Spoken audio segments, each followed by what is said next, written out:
Wassalatu wassalamu ala asyrafil anbiya'i wal mursalin wa ala alihi wa sahbihi ajma'in. Subhanaka la ilma lana illa ma 'allamtana innaka antal alimul hakim. La haula wa la quwwata illa billahil aliyyil azim. Rabbi shrah li sadri wa yassir li amri wahlul 'uqdatam min lisani yafqahu qawli. Allahumma iftah 'alaina bi futuhil 'arifin bik. Allahumma ij'alna minal ladzina yastami'una al-qawla fayattabi'una ahsana. Allahumma alimna mimma jahilna wa anfa'na bima 'allamtana wa zidna 'ilman nafi'an ya rabbal alamin. Qala Syekh Musannif rahimahullah ta'ala wa nafa'na bihi wa bi ulumihi fid darain. Kata Musannif kita di muka surat 14 yang Arab, yang Jawi ya. Wa minhu irsalu jami'i rusli fala wujuba bal bi mahdil fadli lakin biza imanuna qad wajaba fada hawa qaumin bihim qad la'iba. Hadirin sekalian, pertama sekali marilah kita rasakan syukur kita dan terima kasih kita ke Allah Ta'ala. Pertama, syukur kita hidup yang masih diberi. Syukur hidup kita dapat Islam. Mak ayah kita Islam, Islamlah kita. Lebih-lebih lagi syukur kita yang Allah Ta'ala mudahkan kita untuk boleh taat patuh pada perintahnya, meninggalkan larangannya, yang dalam masa yang sama dijadikan kita haloba, seronok, cintakan majlis-majlis ilmu, yang kita masih dalam usaha untuk menambah ilmu, mempelajari ilmu, membetulkan apa-apa yang kot tersilap ilmu, yang semua limpah kurnia Allah Ta'ala beri itu. Dengan itu dapat kita membenarkan ajaran Nabi kita Muhammad sallallahu alaihi wasallam. Yang dengan kita membenarkan apa saja ajaran yang dibawa datang oleh Nabi kita Muhammad sallallahu alaihi wasallam, yang kita tak ada tolak satu apa benda pun, bahkan kita terima semua apa yang dibawanya tanpa ada apa-apa yang nama bangkang, tolak, nafi, apatah lagi nak perolok, mempersendakan. Jadi dengan terimanya di hati kita apa saja yang dibawanya, dalam keadaan kita boleh taat patuh pada perintahnya, meninggalkan larangannya, inilah nikmat-nikmat besar Allah Ta'ala beri. Khususnya tak membenarkan di hati itu apa ajaran dia, membenarkan di hati ajaran yang dibawanya, itulah dikatakan iman. Syukur kita yang Allah Ta'ala jadikan kita iman hidup, dia Islam, iman, dan masih yang sama juga masih berikan kita hidayat, taufik, nasihat lapang masa. Dengan itu dapat kita hadir untuk solat maghrib berjemaah di surau ini, dan insya-Allah kita manfaatkan masa yang ada meneruskan bacaan kitab kita daripada kitab Matan Jawharah Tauhid ni, insya-Allah. Baik, kata Nazim rahimahullah ta'ala, wa minhu irsali jami'i rusli fala wujuba bal bi mahdil fadli. Asal terjemah, dan setengah daripadanya, nya tu, nya apa? Yang harus. Maksudnya sebahagian daripada perkara yang harus nisbah Allah Ta'ala nak buat, apa dia? Ialah mengutuskan sekalian pesuruh. Maka tiadalah wajib atasnya Allah Ta'ala, bahkan mengutus sekalian pesuruh ni adalah dengan semata-mata kurniaannya. Jadi hadirin sekalian, apa yang kita nak sambung ni, kalau ikut nisbah tajuk kita masih membicarakan sebahagian daripada perkara yang harus ni Allah Ta'ala nak buat. Yang semalam kita bicara harus pada Allah Ta'ala untuk dijadikan kita ada kebolehan melihat dia di akhirat esok, khususnya janji-janji dia yang disebut dalam Quran, yang Rasulullah pernah isyaratkan dalam sabdaan dia, menunjukkan bahawasanya memang kebolehan kita dah keharusan yang Allah Ta'ala boleh beri kepada kita. Dengan itu ada keupayaan pada kita boleh melihat Allah Ta'ala di akhirat esok ialah satu perkara yang harus, dengan apa yang telah kita bicara semalam. Apa yang kita nak sambung ni kalau ikut masih dalam bab istilahnya perkara harus. Masuk harus ni mungkin nisbah Allah nak buat, itu kehendak dia, hak dia, dia boleh buat apa saja. Antaranya apa yang kita nak bicara pada malam ni, jadi sebahagian daripada perkara harus yang nisbah dia nak buat, apa dia? Ialah mengutus sekalian pesuruh. Masuk pesuruh ni kalau bahasa kita, kalau matan Arab tu pun disebut jami'ir rusul. Rusul tu adalah plural daripada singular dia, rasulun, rasulun, rasulani, rusul. Rasulun, rasulani, rusul. Rasulun, rasulani, rusul. Apa rusul-rusul tu? Rusul tu rasul-rasul lah. Macam books. Apa books? Buku-buku. Alamak, apa tak kerti tu? Kita belajar bahasa Inggeris kan, belajar singular plural ni, belajar kindergarten punya kan. Faham kan? Ni belajar Arab saya sebut kat tuan-tuan tu pelajaran kindergarten tu. Belajar budak-budak bodoh belajar Arab tu. Budak-budak bodoh belajar Arab. Budak bodoh baru nak belajar Arab. Belajar tu lah. Kitabun, kitabani, kutub. Lagi belajar apa? Rasulun, rasulani, rusul. Faslun, faslani, fasul. Ruknun, ruknani, arkan. Macam mana kita belajar? Book, books, glass, glasses. Glass, glasses. Pen, pens, men, mens. And butterfly, butterflies. Itu belajar high standard tu. Tak faham? High standard tu. High standard apa? Low standard. Baru belajar bahasa Inggeris, belajar dah tu. Jadi saya sebut rusul tu janganlah perak. Rasulun, rasulani, rusul. Perak ambil tengah tu. Oi, janganlah.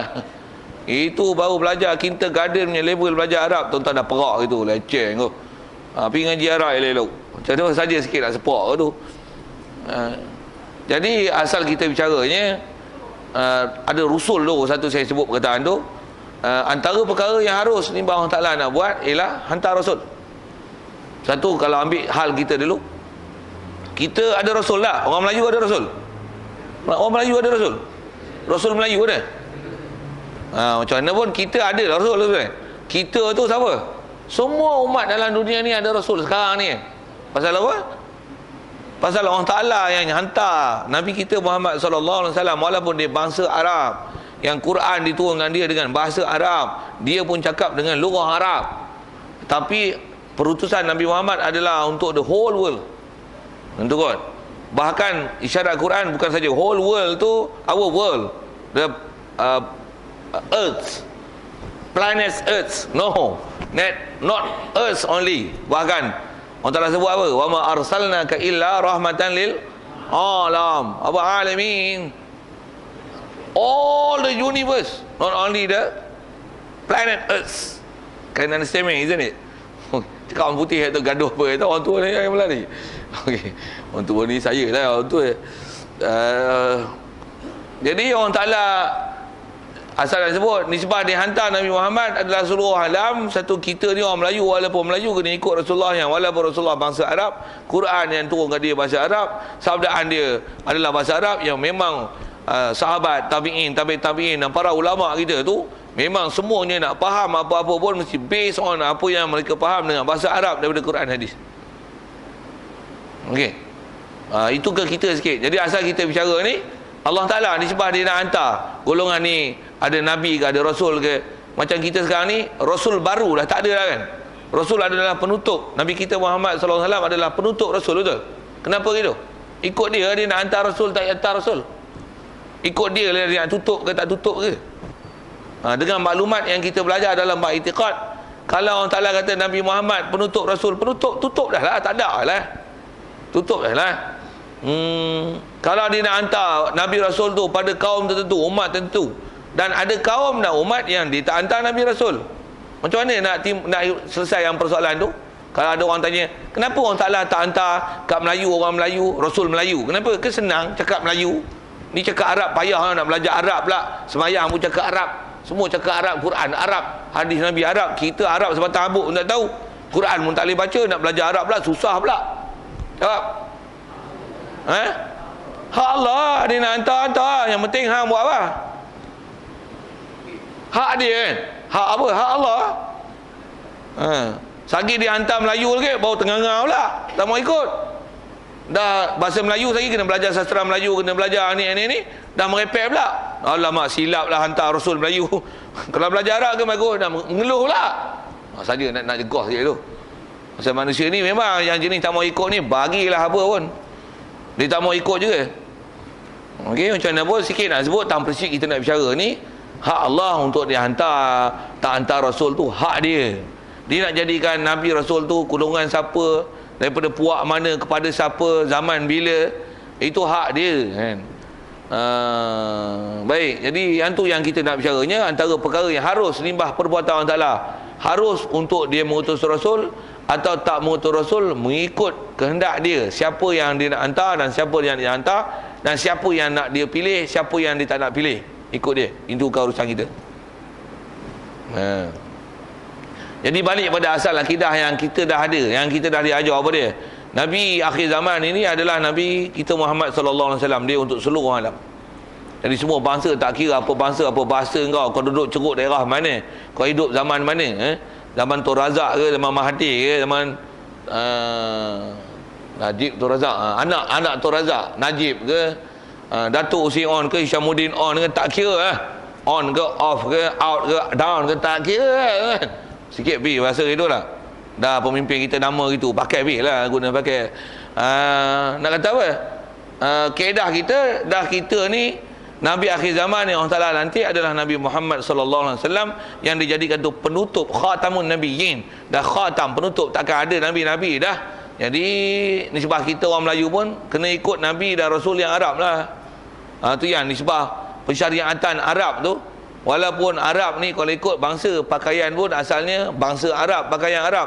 Tapi bila Rasulullah datang, Allah Ta'ala jadikan di kalangan orang Arab, maka kalau ada yang Rasulullah pakai, walaupun itu pakaian asalnya pakaian bangsa, kalau cara pun budaya tu budaya bangsa, tapi bila berlaku pada Rasulullah yang diajar dalam akidah, bila itu adalah Rasul sekalian alam, Rasulullah pula Allah Ta'ala perintahkan kita ikut dia, contohi dia. Dia contoh teladan paling baik dalam semua bab. Bab ibadat, bab akidah, bab tasawufnya, bab bahasanya, bab beri, bab makan, bab minum, bab semua. Itu yang kata iman tu. Semua bab. Rasulullah ke jubah, kita ke jubah. Tak nak ke jubah satu hal, tapi kena akui jubah bagus. Rasulullah ke sorban tak? Kena akui sorban bagus. Kalau orang soal kenapa tak pakai sorban, kenapa tak pakai itu satu hal. Memang kalau nak guna ayat bodoh, guna gini. Tak sampai hidayat lagi nak pakai sorban. Bubi ayat bodoh tu. Saya dah bubuh ada benda kita dah belajar kan. Saya kata ayat bodoh, janganlah salahkan hidayat. Dah awak tak mau pakai, awak malas, awak malu, awak terbaik muka, awak pun tak apa pandai, belajar tak nak. Nak mau pakai duit pun tak apa ada nak beli sorban. Bubi gitu nak. Jangan salahkan hidayat. Jangan salahkan hidayat. Cuma nak kata kita nak bicara ni tentang iktiraf tu. Pakai sorban bagus tak? Mengapa? Rasulullah pakai? Walaupun kita jahil mendengung, apa untuk arti alih bata, untuk arti bila Rasulullah pakai itu, pakai.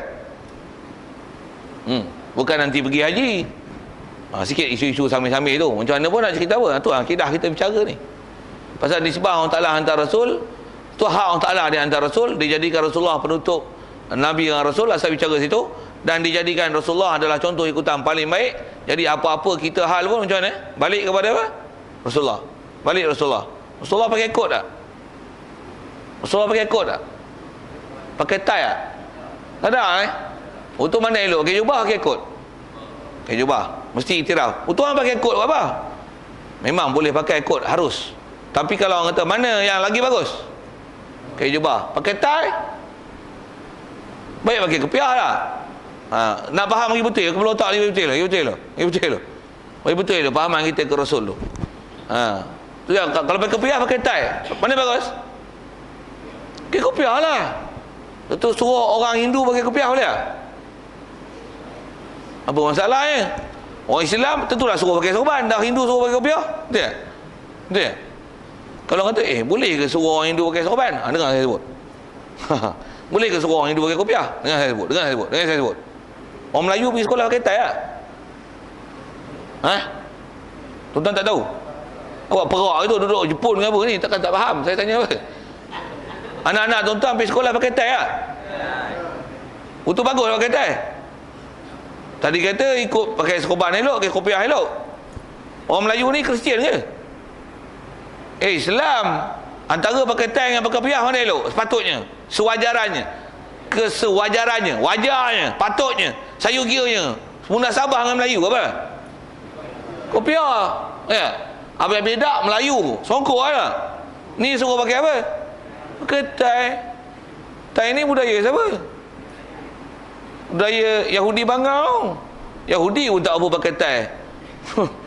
Melayu yang gede-gede pakai tie. Saya ngaji dulu tok guru kata apa? Bukan tie. Dia kata apa?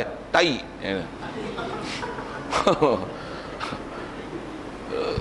Tai pun tengok saya tunjukkan. Tai ni bagus saja saya dah sebut Rasulullah kan. Asal dah sebut Rasulullah tu kita nak kata dia adalah pilihan Allah Taala.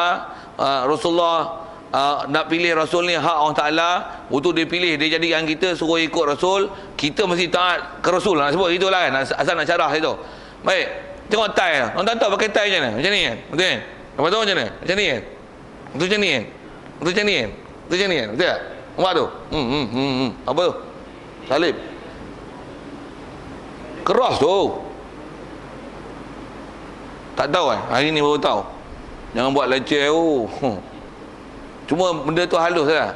Macam mana pun orang Melayu buat macam ni, duk pakai tie tu jadi murtad je. Tak jadi murtad lah. Tapi maksudnya amalan tu dah biasa diajar. Jadi kita tak sensitif lah. Pakai tie pun macam mana? Kalau ikut macam mana? Ambil lempak je. Tu saya ngaji Tok Guru panggil bahasa apa? Dia kata apa ni? Taik. Taik tu nak menunjuk apa? Hinanya pakai tie. Taik je. Kita bangga pakai tie. Pakai tie. Allah. Pakai tie rasa bangga. Pakai kopiah, pakai serban. Alamak, aku pakai serban. Cabut. Nanti orang kata apa pula? Haji, warak, ustaz.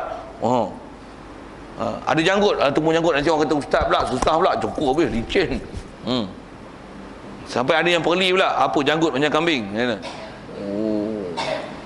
Hang tak nak berjanggut, jangan bising. Tapi orang ada janggut, Rasulullah ada janggut tak? Okey, hang tak nak berjanggut, jangan hal. Dia ada bincang ulama tu. Tapi jangan pelekeh. Iktiraf mesti iktiraf. Baguslah ada orang janggut. Bagus. Engkau tak nak berjanggut, satu hal. Tapi baguslah ada janggut. Bagus. Jangan duk peleceh, ada janggut macam kambing, sepak lagi. Kalau saya ajar dengar lagi. Saya ngaji, Tok Guru saya semua power kan. Kata. Kalau ada orang kata kita ada janggut macam kambing, kata dia, tak ada janggut macam babi. Bubuh ya kan. Dah dia pelekeh. Janggut kat kita satu hal tau, tapi dia kata janggut tu, dia kata Rasulullah tu. Dia hina janggut kita, maksudnya dia hina janggut Rasulullah. Hina dia terus, babi terus. Babi ada janggut tak? Tak ada, tak ada janggut macam babi. Tapi saya tak katalah tuan-tuan tak ada janggut tu babi, saya tak kata. Nak rasa pun punya pasal. Tapi saya nak kata apa? Jangan kau hina Rasulullah macam tu tau. Kau tak nak ada janggut, kau nak cukur, kau satu hal. Tapi jangan kata ada janggut macam kambing. Jadi seolah-olah kau kata Rasulullah kambing. Faham? Orang tak faham batas ni lah bab Rasul sekarang. Dia tak faham mana yang sepatutnya, yang kena hina, kena kutuk, dia tak boleh faham. Kalau dia orang kata apa ngaji sekolah Arab, ngaji pondok, ngaji tahfiz, nak makan apa, tak ada PhD, tak ada SPM. Tuan-tuan jawab macam tu ke? Nabi Muhammad ada SPM tak? Nabi Muhammad ada PhD tak? Apa duk bangga dengan SPM dia? SPM pun ada apa? Tuan-tuan ada SPM tak? Tuan-tuan bangga dengan SPM tu ada apa kan? Dengan SPM tu tuan-tuan boleh baca Quran. Dengan SPM tu tuan-tuan pandai jawi. Dengan SPM tu tuan-tuan ada akidah. Dengan SPM tu tuan-tuan pandai fiqh. Dengan SPM tu tuan-tuan pandai tasawuf. Dengan SPM tu tuan-tuan pandai apa? Pandai nahwu, pandai saraf, tak kucing, apa pun tak ada tu dengan SPM. Bukan reti agama, lagi tak reti agama. Bahkan makin takabur dengan agama. Ada SPM, bangga SPM. Tambah ada PhD dia. Tu belagak nak mampu. Bukan ada apa pun. Sistem Yahudi ambil PhD. Bukan mengaji talaki dengan guru. Geram ke mana tu hak tu. Pasal zaman lah ni kan, orang pelekeh lepas tu sikit-sikit dia tanya, awak ada apa? PhD. Memang kita tak ada PhD. Tak ada PhD jangan cakap bab ni. Tu kau ada apa? Dia ada PhD. Rasulullah ada PhD tak? Rasulullah tak boleh cakap Macam mana kaedah berfikir kau ni? Adakah nak boleh kebolehan bercakap seseorang dengan PhD? PhD sistem siapa? Kalau nak kata PhD, Imam Syafi'i tak ada PhD. Para sahabat Sayyidina Abu Bakar, Umar, Uthman, Sayyidina Ali mana ada PhD? Kau nak sembang apa ni? Nak sembang PhD ke sembang agama? Jadi asal cerita di situ pasal apa? Pasal nak cerita kaedah kita, nisbah Allah Ta'ala pilih Rasul tu hak dia, dan dia pilih Nabi Muhammad untuk seluruh alam. Jadi nak tak nak, engkau Melayu hidung penyek macam mana pun ikut Rasulullah. Ikut Rasulullah, asal bicara situ. Jadi antara perkara yang harus Allah Ta'ala adalah dia nak utus Rasul. Balik masih kita nak saya nak bicara ke kita ni. Zaman kita tak ada Rasul. Tak ada Rasul lah. Cuma sikit lagi sebut. Kaedah kita tak ada Rasul, ditaklifkan kepada kita untuk tetap cari Islam. Tambah pula kita diberanak dalam keadaan Islam. Ya. Untuk nak belajar dengan siapa? Rasul tak ada. Ada Rasulullah pernah isyarat al-ulama warasatul anbiya. Ulama adalah pewaris Nabi. Itu yang kena mengaji. Nak cari siapa? Ulama. Siapa ulama ni? Itu kena ngaji elok. Tambah zaman ni tuan-tuan, semua kita panggil ustaz, ustaz, ustaz, ustaz. Terpaksa bagi label lah. Ustaz dunia, ustaz akhirat. Ustaz TV, ustaz tak TV, kan? Ustaz kerajaan, ustaz swasta. Ustaz kerajaan penceramah bebas. Kena bubuh label macam tu lah. Ni ustaz ni apa? Ustaz ni ustaz berkepentingan, ni ustaz tak ada kepentingan. Ni ustaz pondok, ni ustaz universiti. Ada label macam tu lah. Ni ustaz moden, ni ustaz ortodok. Ada lah macam tu lah. Kena hati-hati tentang nak tengok siapa dia ulama' tu. Takut-takut kita silap nilai. Orang yang tak ulama' kita kata ulama'. Orang yang ulama' kita kata tak ulama'. Macam mana pun memang ada satu bab nanti panjang umur kita jumpa. Lepas kita bicara bab Rasul, lepas tu antara ada sahabat, tabi'in, tabi'in, faham bila elok tu, antaranya disebut ulama'. Ulama' macam mana, apa kriteria yang kita nak tengok. Yang ni zaman kita telah ada benda yang telah dipesong dan disilapkan pemikiran kita. Pasal kita nak ikut Rasulullah. Sikit kalau saya tanya ni, kita ni memang sepatutnya atas nama ikut Rasulullah, betul? Ikut Nabi kita Muhammad sallallahu alaihi wasallam, betul? Betul kan? Tuan-tuan boleh tak direct pergi jumpa Nabi Muhammad? Tak boleh. Nak lalu siapa? Itulah lalu ulama'. Dan lalu ulama' ni lalu apa? Tengok internet, tengok Facebook. Apa? Tu yang kena ngaji face to face macam ni. Talaki, jumpa, ngaji. Nak tak nak, suka tak suka, macam mana dulu sahabat beriman dengan Rasulullah, berjumpa Rasulullah. Hak mana tak suka Rasulullah, hak tu lari. Hak tu jadi Abu Lahab, Abu Jahal tu. Satu yang mana tak mau main mengaji ni, tu takut kalau zaman Rasulullah tu lah Abu Jahal, Abu Lahab tu. Pasal tak mau main mengaji kan? Tak mau dengar. Tak mau dengar orang duk cerita apa dalam bab agama. Bila dengar cerita agama, pekak telinga, jolok telinga. Tak mau dengar, lari. Brum. Tak ada nak wirid sembahyang, tak ada nak doa sembahyang sunat, lari awal. Brum. Tak mau dengar, pekakkan telinga. Yang tu kita takut kalau hidup zaman Rasulullah tu, dia lah Abu Jahal dengan Abu Lahab. Tapi sampai tak hidup zaman Rasulullah, dia tak jadilah Abu Lahab. Tapi dia jadi apa? Nama siapa? Tak payah sebut nama, nanti kacau pula sebut nama orang kan. Tapi nama ni nama Islam lah. Tapi tak suka Islam. Nama Islam tapi tak suka Islam. Nama Islam duk lawan Islam. Nama Islam duk benci Islam. Ni kacau ni. Jadi ni sebab kita yang dapat agama ni memang tak dapat tidak, kita kena jumpa ulama' tu yang kena mengaji macam mana proses Rasulullah terima daripada Jibril, ada salah silah, talaki, face to face, beradab elok-elok, dengar elok-elok, tak faham tanya, ambil faham elok-elok. Sahabat pun bertemu dengan Rasulullah face to face, tabi'in bertemu dengan Rasulullah face to face. Kita belajar bab-bab hadis, Imam Bukhari nak bertemu dengan guru dia yang masyhur dengan Imam Bukhari tu, semua face to face tu kan, face to face. Satu hadis dia paling kuat. Pasal apa? Setiap hadis yang dia terima, dia mesti jumpa face to face. Dia al-luqi wal mu'asarah. Kalau kita belajar dalam bab usul mustalah hadis, dia mesti bertemu sezaman dan bertemu. Mesti bertemu, jumpa kan. Walaupun terpaksa musafir nak belajar satu hadis berbulan-bulan. Satu hadis je, pergi. Ni belajar hadis.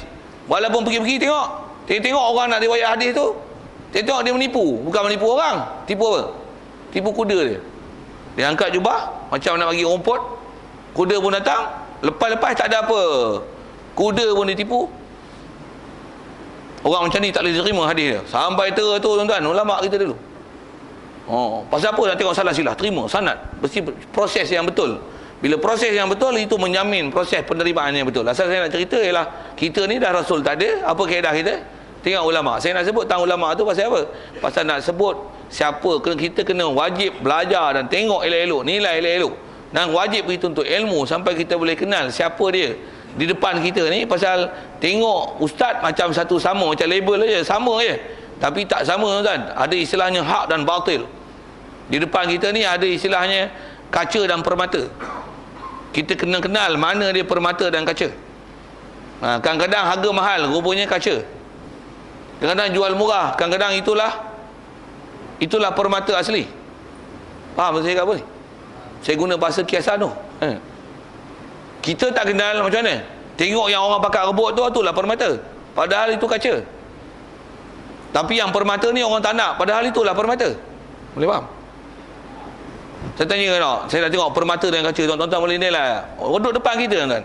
Hantar budak orang ngaji sekolah pondok, permata ke kaca? Hantar ngaji sekolah kebangsaan, permata ke kaca? Betul pergi hantar apa? Enak ni, yang anda ni, enak serius ni. Oh parang mula saya kat Tamil lagi. Dah tak ada kata tak ada duit, masalah tak ada duit. Tapi macam mana pun sepatutnya kita kena cari permata, bukan cari kaca. Lepas tu macam mana? Tu yang saya nak sebut ini. Dah kita tahu sekolah tu memang sekolah kaca kan, bukan sekolah permata. Dengar saya sebut permata tu bukan sekolah permata dia tu kan. Tu kiasan. Tu yang kita anak kita pergi sekolah, memang kita tak jamin punya pergi sekolah kebangsaan boleh belajar Quran, betul tak? Pergi sekolah kebangsaan boleh pandai Quran, betul tak? Kita buat apa? Tu yang kita hantar, jom pergi ngajar, pergi rumah pakcik ni, rumah ustazah ni, hantar dia pergi ngaji Quran, pergi ngaji Quran, pergi ngaji Quran, pergi ngaji Quran. Kita dulu pun pandai ngaji Quran pasal apa? Pasal pergi sekolah kebangsaan ke? Siapa yang dia pergi sekolah kebangsaan, pergi sekolah rendah kebangsaan, pergi sekolah menengah kebangsaan, dengan sebab tu dia pandai Quran, siapa? Ingat kan? Seorang tak ada. Itulah sekolah kaca. Pasal tak ada orang yang pergi sekolah tu Quran pun tak boleh baca kan? Dengar saya sebut ni, Quran pun tak boleh baca tu. Bila Quran tak boleh baca, jawi buta. Betul? Setuju? Setuju? Setuju? Like tu berapa like boleh dapat kan? Tu bahasa Facebook kan. Okey. Kalau saya tanya rakyat Malaysia, boleh kata seluruh rakyat Malaysia akan jawab itu. Betul? Setuju? Like? Setuju? Tak, macam tak setuju. Setuju? Untuk kaca permata sekolah tu. Tapi kadang-kadang kita pasal faktor ekonomi, faktor duit tak ada, faktor ni apa? Kepala otak. Lagi anak aku nak kerja apa? Sikit saya nak syarah kot tu sikit. Kita nak cerita bab Rasul lah kan? Memang kita nak cerita ni, cerita bab Rasul ni sebab Allah Ta'ala hantar satu hal, kita nak bercerita tentang ikut Rasul tu. Nak cerita tentang ulama tu. Asal nak cerita situ. Kalau ada orang kata pergi sekolah ni menjamin kejayaan, menjamin hidup, ada SPM, senang cari kerja apa. Jangan sebut SPM dapat kerja apa, orang keluar universiti pun tak ada kerja. Betul? Setuju? Like? Like tu bukan like tu. Like setuju saya cakap kan? Setuju? Setuju? Berapa ramai orang keluar universiti tak ada kerja, betul? Dan dengar, keluar je universiti, tambah zaman lah ni, keluar je universiti, hutang. Berapa sekurang-kurang? 20 ribu? 30 ribu? 30 ribu mesti ada. Betul? 30 kurang-kurang, keluar je.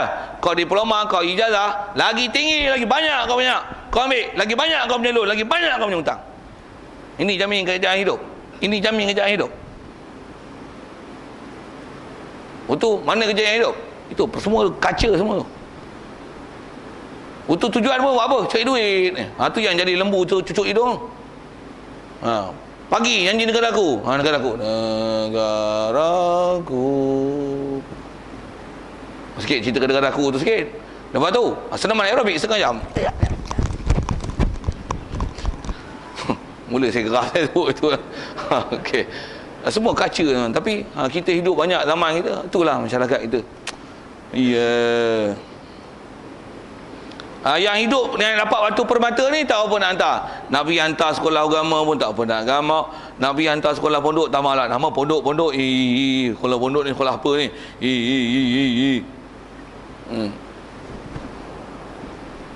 Anak tak pandai sikit 2-3 tahun ngaji sekolah agama, baca Quran tak boleh, bising.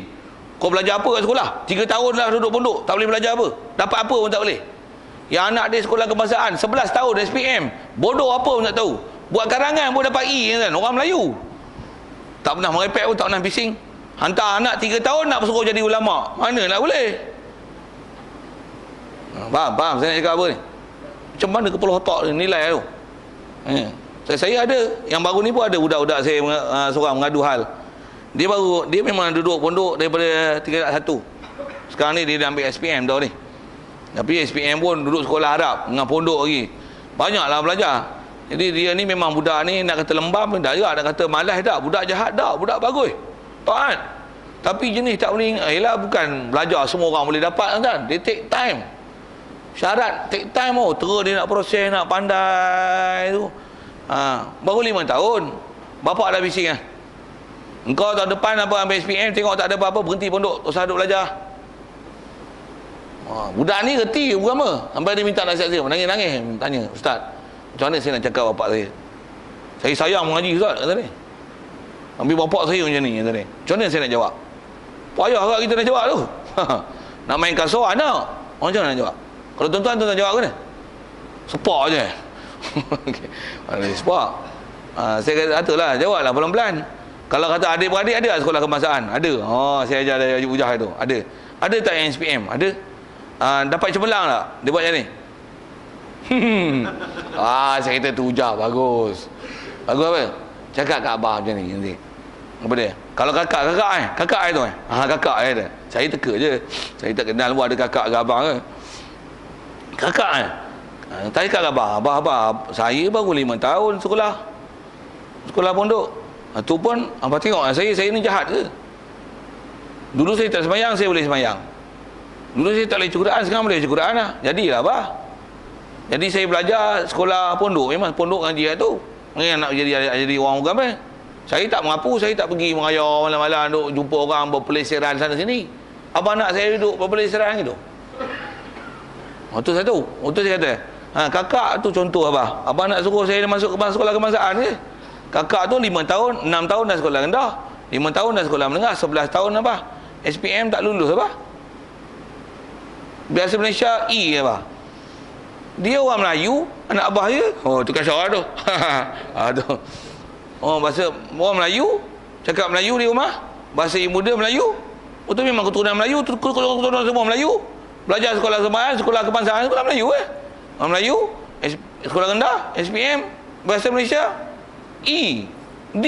Alai. Kenapa abah tak marah kat kakak? Kau berhenti dekat ni untuk hidup pondok. Kenapa tak cakap itu? Kat saya 5 tahun baru belajar. Boleh ke lah baca Quran? Boleh lah baca Quran. Tak ada test lawan dengan abah tengok. Yang budak ni baca Quran boleh? Boleh lah. Tapi dia nak pandai Arab tu lambat sikit. Dia dengan 2 hal saya kata ajar itu. Tapi cakap slow-slow sikit lah, abah dia sengih. Dia tahu perangai saya mengajar macam mana. Satu dia sengih, dia faham. Okey. Saya nak ajar dia point, nak cakap macam mana. Lepas tu dia tengok sekeliling. Nak cerita apa tu? Cerita permata dengan kaca. Bagi kenal elok. Kalau nilai macam ni tetap sudah. Dah saya nak sebut kata kaca dengan permata tu. Anak-anak tuan-tuan ada tak yang lani duduk sekolah rendah, sekolah menengah di rumah? Ada? Ada? Tak ada? Tak ada lah. Tapi yang ada di rumah kan ada? Mai lah masjid. Itulah hasil didikan sekolah kebangsaan tu. Kaca ke permata? Kaca. Budak-budak yang boleh main masjid, main surau ni bila cuti main surau, main masjid, budak mana? Budak pondok, budak tahfiz, budak sekolah agama. Itulah permata. Musim cuti kita tengok main masjid ni siapa? Budak mana? Sekolah kebangsaan ke sekolah mana? Sekolah kebangsaan boleh buat mulut. Mana kaca dan permata? Nilai lalu. Terus sekolah agama pun kita kata, tambah sekolah kebangsaan. Itu tuan-tuan tengok luar, cuba tengok dalam. Apa yang jadi? Saya tak nak sebut rekod-rekod buruk. Kita duduk ngaji benda baik dan sebut akidah. Okey, saya nak sebut apa? Tu pastikan tuan-tuan kenal kaca dan permata, khususnya kita nak belajar, nak ambil, pastikan kita kenal siapa dia yang katakan ulama tu. Pasal ulama aja pewaris Nabi. Ulama mesti ulama muktabar. Ulama yang pakar-pakar dalam bab ilmu. Kalau di sebelah zaman dulu kan, tu saya kata di sebelah akan datang insya-Allah kita jumpa. Kalau di sebelah zaman dulu siapa? Kalau imam-imam dalam imam mazhab ni, Syafi'i, Hanafi, Maliki, Hanbali, tokoh-tokoh besar ulama. Imam Bukhari, Muslim, Ibnu Majah, Abi Daud, tokoh-tokoh besar dalam bab hadis. Macam mana pun saya nak sebut ini sikit pasal zaman lah ni ada pahaman. Yang ni yang antara tempat nak kenal ulama tak ulama, dia kaca ke permata ni. Ada orang dia tak mau pakai Syafi'i, Hanafi, Maliki, Hanbali, tapi dia pakai Bukhari. Dengar, Syafi'i, Hanafi, Maliki, Hanbali dia tak mau pakai, tapi dia pakai Bukhari, dia pakai Muslim, dia pakai Ibnu Majah, dia pakai Abi Daud. Dengar saya soal tuan-tuan. Tuan-tuan ada pengetahuan tak pengetahuan, dengarlah kita nak discuss ni. Imam Bukhari dengan Imam Syafi'i, siapa yang lebih dekat dengan Rasulullah? Sejarah pula tak tahu lah. Itulah buta sejarah sekolah kebangsaan kan. Oh, tu sepak lagi sambil-sambil tu. Yang dekat dengan Rasulullah ialah Imam Syafi'i. Imam Bukhari belakang. Zaman Imam Syafi'i ni orang tak kumpul hadis tau. Siapa? Hadis ni orang kata pakat tahu semua. Pakat tahu semua. Cuma orang tak pandai macam mana hadis-hadis tu nak keluar hukum ambil fiqh. Itu yang masyhur Imam Syafi'i dengan fiqh dia Hanafi, Maliki, Hanbali. Bila orang dah pandai fiqh ni, ada benda yang orang tinggal. Dah tak peduli dah hadis-hadis tu, pasal fiqh dah siap. Baru datang Imam Bukhari, kumpul balik hadis-hadis yang setakat sanad yang ada, kumpul mana hadis-hadis tu. Imam Bukhari belakang. Jadi dia ni hanya sekadar riwayat hadis. Riwayat dia bukan proses pun hadis tu. Dia hanya ambil cerita yang ni hadis. Apa makna? Dah ada dah makna sebelum dia. Dah huraian. Siapa? Imam Syafi'i, Imam Hanafi, Imam Maliki, Hanbali. Sikit soalan. Tuan-tuan punya fikir pandai tak? Tuan-tuan punya pemikiran ni kaca apa bermata? Kalau Imam Bukhari takkan boleh ambil riwayat aja, Imam Syafi'i yang dia boleh buat fiqh. Soal, Quran pandai tak? Hadis pandai tak? Imam Syafi'i dia pandai dalam bab hadis, dengan Imam Bukhari pandai hadis, siapa pandai lagi? Imam Syafi'i pandai lagi. Dengar, kalau ada orang tak mau pakai Imam Syafi'i, dia tak mau pakai, dia pakai Imam Bukhari, kelakar. Siapa kelakar? Orang yang pandai Quran, hadis dan boleh proses, dapat hukum fiqh, dia tak mau pakai.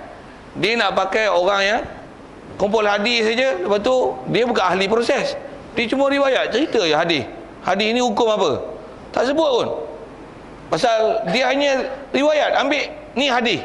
Apa makna? Tu dah mana dah ada dah zaman sebelum dia. Dia boleh ambil hak Bukhari, Imam Syafi'i dia buang.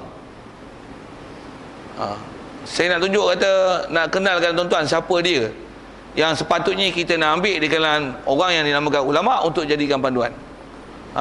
Orang tu yang zaman ni cukup banyak. Cakap dia kata apa? Hadis.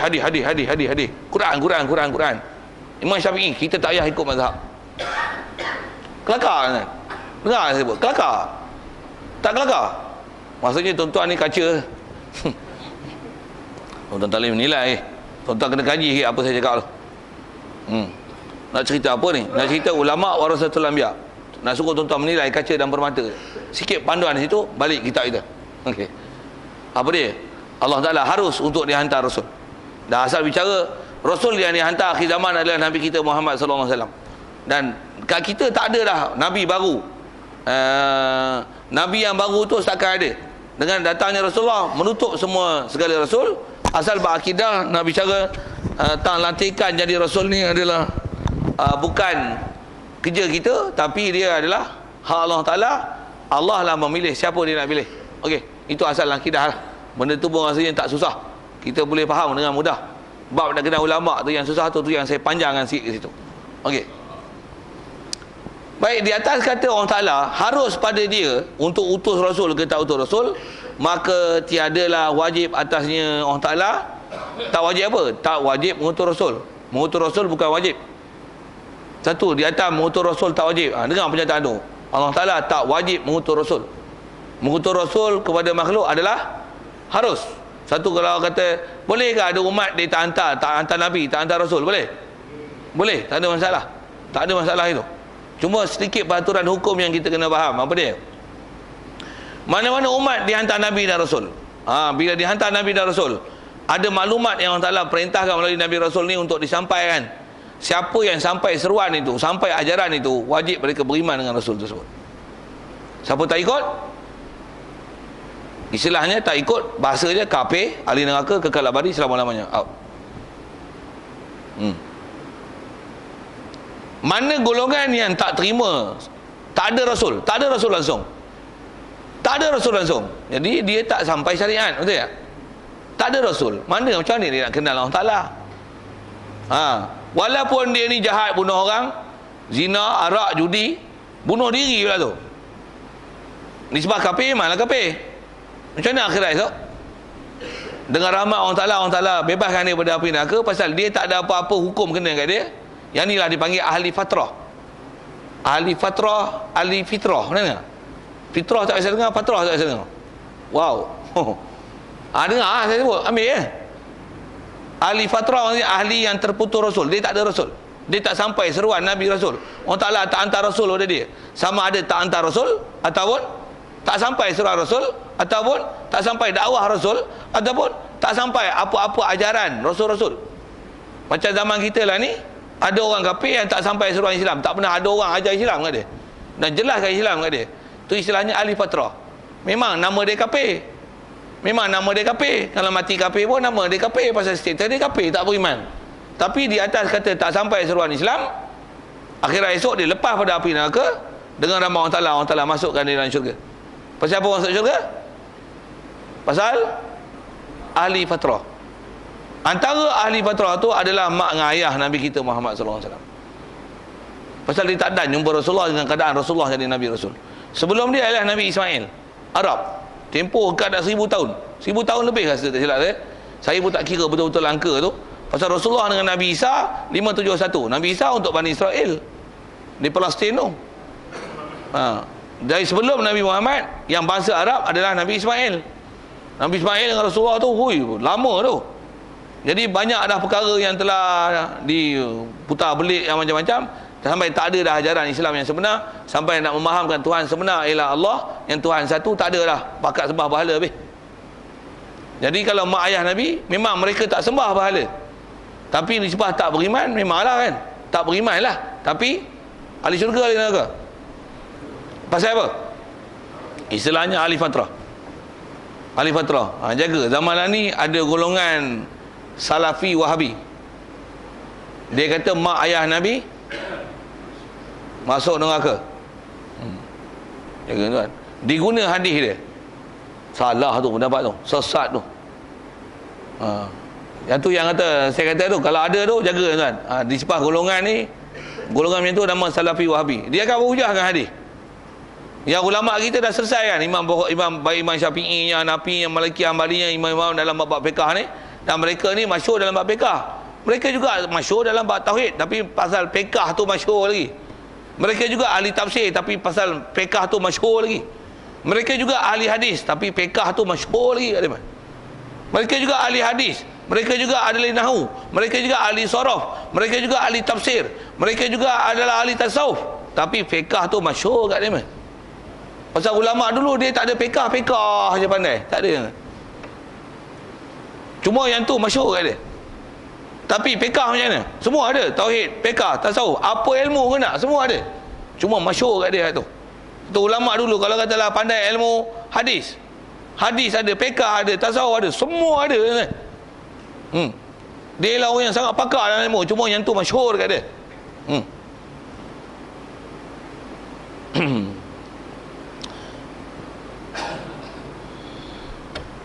Mana boleh sebut itu boleh. Jadi asal nak sebutnya ialah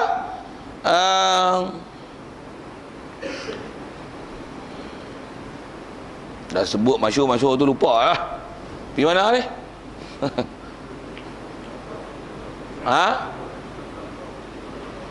Ahli fatrah tu. Jadi mana-mana golongan yang tak terima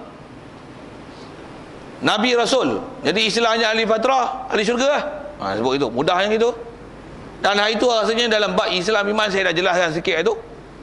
Cuma yang ni dah khusus bab Rasul, saya ulang sikit lah fakta tu. Satu sikit fakta tu sekali lagi, dengan kita nilai sekeliling kita. Keliling kita ada orang kafir. Dia orang ni agak-agak sampai seruan Islam. Agak-agak, bohfil agak-agak sampai seruan Islam. Faham tak sampai seruan Islam tu macam mana? Sampai seruan Islam tu maksudnya ada orang Islam pergi jumpa dia, ajar dia Tuhan sebenar Allah, Hindu ni tak betul, Buddha tak betul, Kristian tak betul, yang sebenar Islam. Apa hujah kau? Hujah kita macam ni, hujah dia macam ni. There is a lot conversation between us, between them, kan? Sampai kita dia faham sejalan-jalannya buat Islam, suruh dia masuk Islam. Ada tak? Siapa yang pernah buat itu kan? Tuan-tuan aku tak mengaji. Saya mengaji, saya reti kan. Saya reti kat kelaya tu. Saya tak buat. Macam mana pun saya nak kata apa? Untuk dia orang ni sampai tak sampai seruan Islam? Sampai? Sampai kau ni? Siapa pergi? Siapa pergi cerita? Dia nampak kita. Masyhur sebut ulama dengan nampak kita, dengan tengok orang azan, itu tak dipanggil sampai seruan. Itu bukan sampai seru. Itu apa? Itu nampak orang Islam. Itu dengar azan sampai seru. Azan dia faham tak? Saya tak mau tanya orang kafir, tanya ini. Orang Islam dengar azan. Orang Islam pun tak faham, orang Islam pun tak sampai seru. Tapi dengar elok. Tak ada istilah orang Islam tak sampai seru. Tak ada. Orang Islam tak ada istilah tak sampai seru. Tapi orang Islam yang pakai istilah tu. Hang tak pergi masjid siapa? Tak sampai seru lagi. Ada orang Islam kita cakap itu kan. Pasal apa hang tak pakai tudung? Tak sampai seru lagi. Nak pakai tudung. Kadang-kadang diguna bahasa lain lah. Tak ada hidayat lagi. Nak pakai tudung. Kepala otak hang dah Islam pada kecil, beranak jadi Islam, hang boleh kata tak ada hidayat. Jangan salahkan hidayat tu. Ada taklif, diberati hukum syarak. Ada bab kita dah belajar, bab usul ikhtiar tu.